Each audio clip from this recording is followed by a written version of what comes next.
Boom, it's me again, your favorite Tyler, and I'm rolling in No-Gi. But today I called out a UFC fighter. He fought at 155 and 170 pounds. His name is Tony Martin, and I got in over my head. Let's see how it goes. Quick backstory is I've known Tony actually for quite a while. We both have the same main coach, Brock Larson. The difference is that Tony does this for a full-time job, 40 plus hours a week, while I'm doing this as a part-time hobbyist at 10 to 15 hours a week. Tony's pushing into my butterfly guard, and we can immediately see he's quite a bit larger than I am. He fought at 170, so he had to cut to get there. He's probably around 195 right now, and this isn't your typical 195 that you're going to see some dude shopping at Walmart looking for donuts and whatnot. Now, Tony's keeping a heavy top position. This is what all MMA fighters want to do because they don't want to be on bottom and get punched. He's staying on top of me, and I'm looking for Sumi Gaeshi sweeps. I'm always switching to his shoulder, but since he has such a tall position on me, he's able to pull his arm out, and then as he comes back down because I'm looking for these double unders again, he instead passes into the half guard position.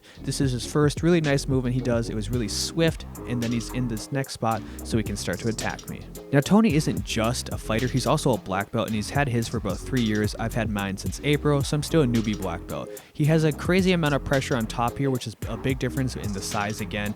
I'm able to create some distance. I'm looking to push off of him, but I know if I make too much distance, he's going to go for a choke. Now, if you're curious about Tony's experience grappling other than just being a black belt, he did have a UFC fight with like this chump called Damian Maia. He didn't even get submitted.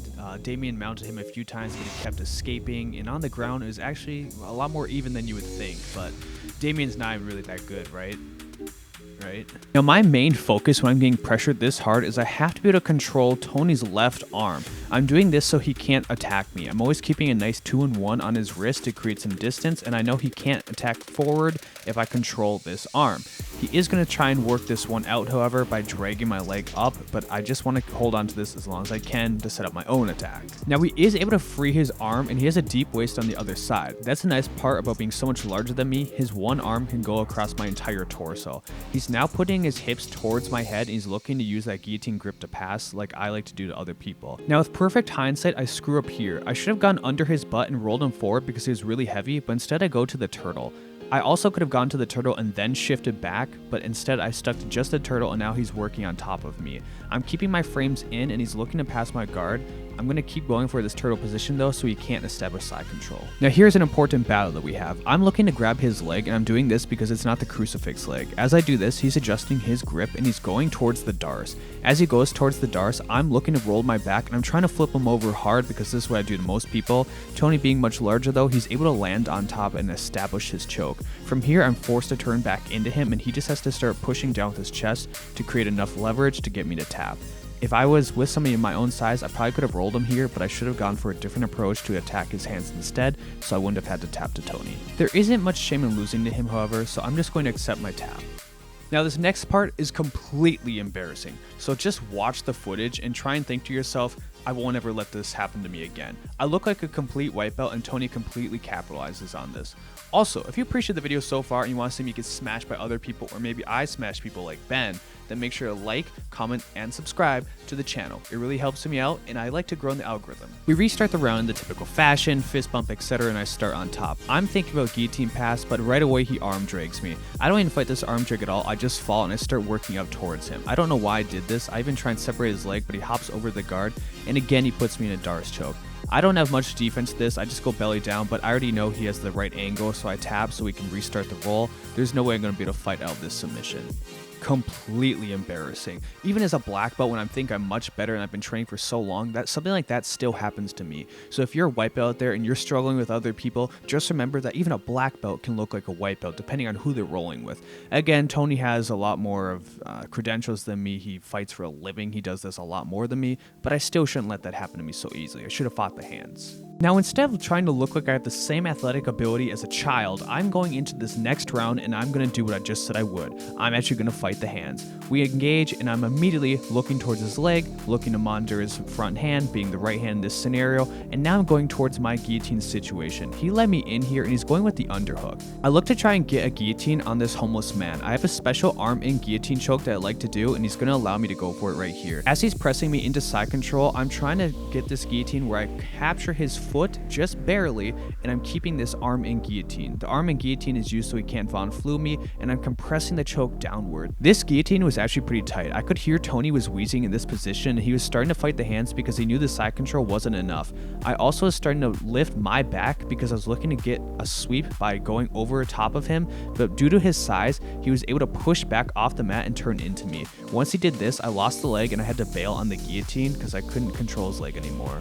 Now, this is the last time you're going to see me on the screen for this video, but I want to ask my question of the day. Do you think I should continue to add my Phase 2 videos in future videos so you have a better connection with me, or do you prefer just straight rolling footage and you don't want to see me at all? Let me know in the comments what you think.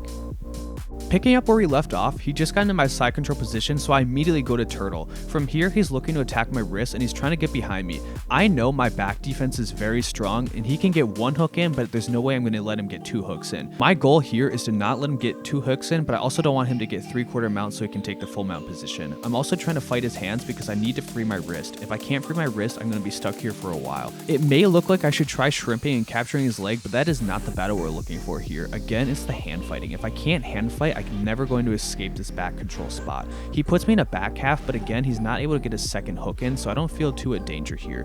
I just had to monitor his hands so he's not going to work towards any choke. Even though he does have this underhook, I still feel pretty safe.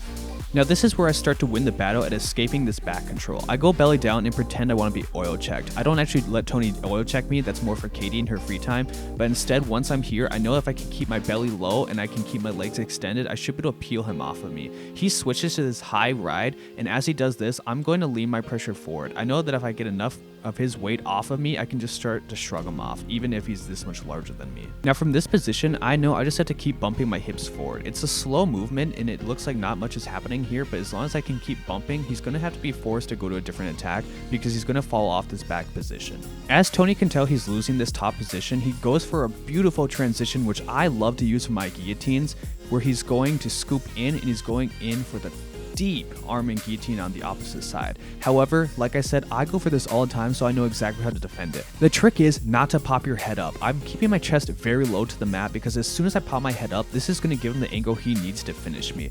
I'm not going to let this happen, however, and he's trying to force me into this guard, but once you force it, you've lost the leverage that you need for the choke. I feel perfectly safe here, and he even looks at the clock.